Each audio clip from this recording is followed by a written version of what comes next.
नाज़रीन, खबरों के सिलसिला को आगे बढ़ाते हुए अब रुख करते हैं औकाड़ा का, जहां एबीसी न्यूज की deputy bureau chief Salim Janjua की रिपोर्ट के मुताबिक पुलिस मुकाबला में एक डाकू जख्मी हालत में गिरफ्तार।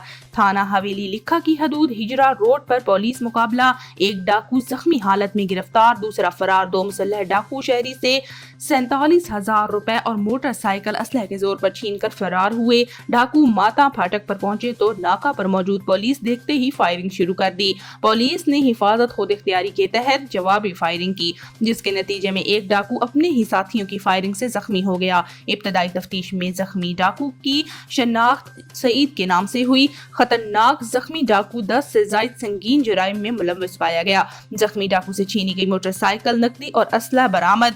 फरार डाकू की तलाश के लिए पुलिस ने इलाका को घेरे में ले लिया। पुलिस की भारी नफरी मौके पर मौजूद, इलाका में सर्च ऑपरेशन जारी। फरार डाकू की गिरफ्तारी के लिए टीमें तश्कील। खतरनाक जख्मी डाकू को बराए इलाज मुआवजा करीबी अस्पताल मुंतकिल कर दिया गया।